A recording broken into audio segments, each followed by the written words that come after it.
ना कि होनहार वीरवान के होत चिकने पात, यानी कि मंजिलें उन्हीं को मिलती हैं जिनके सपनों में जान होती है, क्योंकि पंखों से कुछ नहीं होता, हौसलों से उड़ान होती है। ये सच कर दिखाया है जालौन के आलोक ने। आज हम आपको रूबरू कराने जा रहे हैं जनपद जालौन जिले का नाम रोशन करने वाले आलोक कुमार प्रजापति से, जिन्होंने अपने हाल ही में प्रयास में चिकित्सा सेवाओं की सबसे बड़ी परीक्षा नीट को क्वालिफाई किया है। जनपद जालौन के उरई नगर क्षेत्र में रहने वाले आलोक कुमार प्रजापति ने ऑल इंडिया रैंक में 7,434वां स्थान प्राप्त किया है। हमने आज आलोक कुमार प्रजापति से बात की और उनके पिता से भी बात की, तो खुद सुनिए उन्होंने क्या कहा। नमस्कार, आप देख रहे हैं न्यूज बीके, मैं हूं आपका अपना दिवेश। होनहार बिरबान के होत चीकने पात, ये बात हम ऐसे ही नहीं करें, ये बात हम इसलिए कर रहे हैं कि आज हम आपको एक ऐसे बच्चे से रूबरू कराने जा रहे हैं जिसने पहली बार में ही यानी फर्स्ट अटेम्प्ट में ही नीट जैसी देश की टॉप क्वालिफाइड परीक्षा को पास किया है और ऑल इंडिया रैंक 7,600 कुछ उसकी रैंक भी आई है। अपने पिता के द्वारा दिए गए संस्कारों की वजह से, शिक्षा की वजह से, उस दिए हुए एक माहौल की वजह से बच्चे ने पहली बार में इस देश की टॉप परीक्षा को पास किया है। बच्चे से हमने जब बात की तो कॉन्फिडेंट भरा हुआ बच्चा हमें दिखाई दिया। आलोक प्रजापति से हमने जब बात की तो उसका कहना यही था, युवाओं के लिए संदेश भी उसने यही दिया कि आप अगर लक्ष्य को केंद्र रखें तो बिल्कुल अर्जुन की तरह अगर आप लक्ष्य पर ध्यान देंगे तो निश्चित तौर पर आपका जो बाण है वो मछली की आंख में ही जाएगा। उनके पिताजी देवीशरण प्रजापति जी एक शिक्षक हैं और शिक्षक होने के नाते उन्होंने संस्कार में वो चीजें दी अपने बेटे को, क्योंकि उन्होंने लक्ष्य को भेदना सिखाया, अर्जुन बनाया और आज उस अर्जुन ने इस जनपद जालौन को गौरवान्वित किया है। पूरे देश इस टॉप परीक्षा में, नीट की टॉप परीक्षा में उन्होंने जो है बाजी मारी है और 7,000 कुछ की जो है उनकी पूरी ऑल इंडिया रैंकिंग आई है। यानी कि अब जब हमने उनसे बात की तो उनका कहना ये था कि वो चिकित्सक बनकर देश की सेवा करना चाहते, मानव की सेवा करना चाहते, मानवता के लिए काम करना चाहते हैं। अभी हमने उनसे कुछ बात की थी, उनसे हमने पूछा था कि अगर आप चिकित्सक बनकर रास्ते में कहीं जा रहे हैं, आपके साथ कोई घटना या दुर्घटना किसी के साथ हो जाती तो आपका पहला ओपिनियन क्या होगा। तो उनका कहना यही था कि सबसे पहले उस व्यक्ति को उसकी समस्या को हैंडल करना चाहिए या फिर उसकी मदद करना चाहिए। यानी कि ईश्वर का दूसरा रूप वैसे भी भगवान को कहा गया है। धरती पे अगर दूसरा ईश्वर का कोई रूप है तो वो है भगवान, यानी कि डॉक्टर को कहा जाता है दूसरा धरती का दूसरा भगवान। और डॉक्टर बनने के बाद उन्होंने एक ही बात कही है कि जन सेवा, मानव सेवा, ये सब उनकी जो है प्राथमिकता रहेगी। युवाओं के लिए भी उन्होंने बहुत अच्छा संदेश दिया कि आप जो है अपना ध्यान बिल्कुल लक्ष्य की ओर केंद्रित रखिए तो निश्चित तौर पर सफलताएं आपके कदम चूमें। क्या नाम है बेटा आपका? आलोक कुमार प्रजापति। आलोक जी, आपने फर्स्ट अटेम्प्ट में जो है पहली बार में ही नीट की परीक्षा में अपना परचम लहराया है, तो कौन सी रैंक आपकी आई ऑल इंडिया में, जरा से बताएं हमें। 7,434। अच्छा, आपने पहली बार जब नीट की परीक्षा दी तो देने से पहले आपके मन में एक जिज्ञासा रही होगी कि क्या आप इसको क्वालिफाइड कर पाएंगे? कितने कॉन्फिडेंट थे आप इस बारे में? क्वालिफाइड का तो लगता था कि हो जाएगा, बट थोड़ा रैंक का मतलब कंफर्म नहीं था कि कितनी आएगी। क्वालिफाई का तो ज़्यादा कॉन्फिडेंस था कि हो जाएगा इस साल। जी। अच्छा, प्रारंभिक शिक्षा की अगर हम आपकी बात करें तो प्रारंभिक शिक्षा आपकी कहाँ से शुरू हुई और कैसे मन में आया कि आप नीट की परीक्षा में बैठेंगे?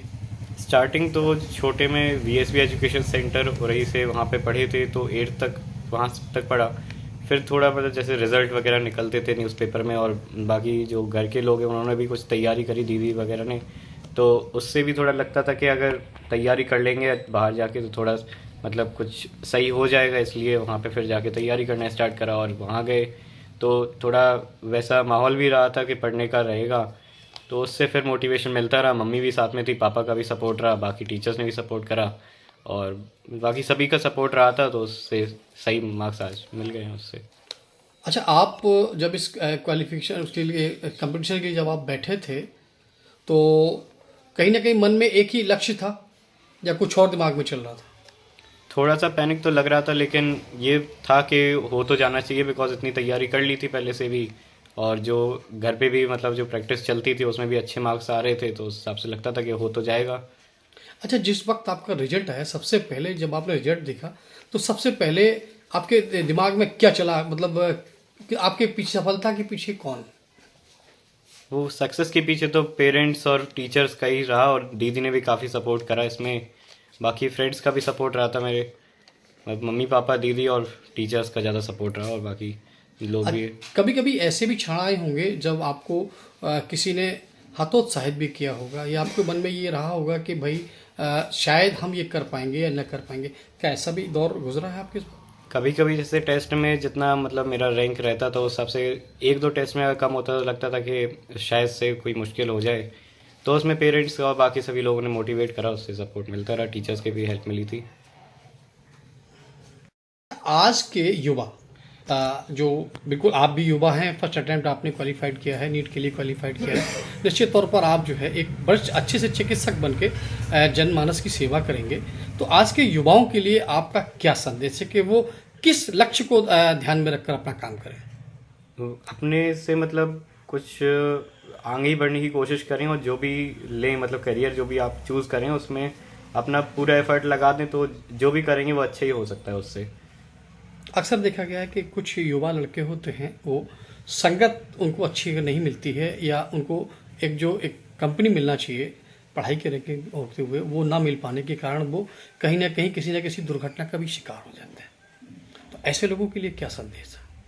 पेरेंट्स के साथ ज़्यादा लिंकिंग रखें अपनी, और अपने घर के लोग टीचर से भी कांटेक्ट रखें, तो कम चांस है कि आप किसी दूसरे मतलब जो पेरेंट्स बता देते कि कैसा मतलब स्टूडेंट सही रहेगा आपके साथ के लिए, और आपकी फ्रेंड सर्कल के बारे में भी घर पे आप मतलब बता सकते हैं कि सभी को, तो उससे ज़्यादा प्रॉब्लम आती नहीं है। बिकॉज मेरे साथ ऐसा कुछ नहीं हुआ, मेरे जितने भी फ्रेंड्स थे वो भी सब मतलब घर पे ही सबको पता है, तो ऐसा कोई फ्रेंड मेरा नहीं रहा कि मतलब वो जो अलग सा हो हम लोग से। मेरे जैसे सारे फ्रेंड्स मेरे भी थे, उनके सबके भी अच्छे मार्क्स हैं, तो ऐसा कुछ रहा नहीं मेरे साथ।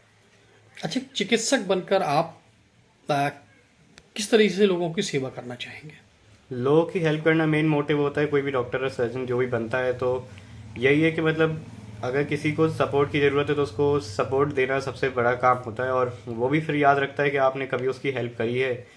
बाकी यही है कि मतलब लोगों की हेल्प करना सबसे प्राइमरी काम यही है, बाकी तो फिर और काम तो होते ही हैं। प्राइमरी गोल तो यही है कि लोगों की हेल्प करें, लोग खुश रहें आपसे, सबके मन अच्छा हो जाए आपसे मिलने के बाद, यही रहता है मेन तो। अच्छा, जैसे आप एक चिकित्सक बनने के बाद जैसे आप कहीं जा रहे हैं और रास्ते में अगर आपको कोई दुर्घटना दिखती है, उस समय आपकी फर्स्ट प्रायोरिटी क्या होगी? सबसे पहले उसमें अपने आप को इन्वॉल्व करो, मतलब अगर आपसे हो सके तो वो प्रॉब्लम को हैंडल करने की कोशिश करनी चाहिए, और अगर नहीं है तो तब तक सपोर्ट करें उसका जब तक उसका कंप्लीट मतलब जो भी उसको प्रॉब्लम है वो हैंडल ना हो पाए, तब तक उसकी सपोर्ट करनी चाहिए। बिकॉज पता नहीं है कि वो पर्सन कैसी प्रॉब्लम में फंसा हुआ है, उसके नियर वन कितने दूर रहते हैं, कितने पास हैं, तो कुछ पता नहीं रहता, तो उसकी सपोर्ट करना सबसे प्राइमरी गोल होता है तब तो। Space moon city JTA approve, शहर के प्रदूषण से मुक्त, हरे भरे शांतिपूर्ण वातावरण में बनाई अपना आशियाना।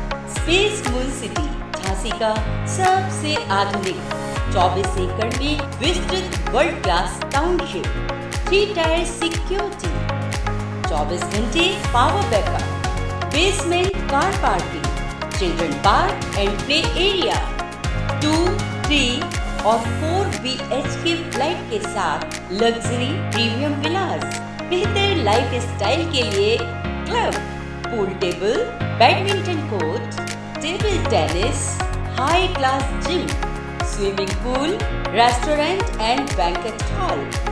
बुंदेलखंड की पहली ऐसी टाउनशिप जहां आपको मिलेगी रिसोर्ट वाली फीलिंग। आलीशान लिविंग स्टाइल के लिए चुने space moon city, Bhagwantpura road, Jhansi. Space moon city.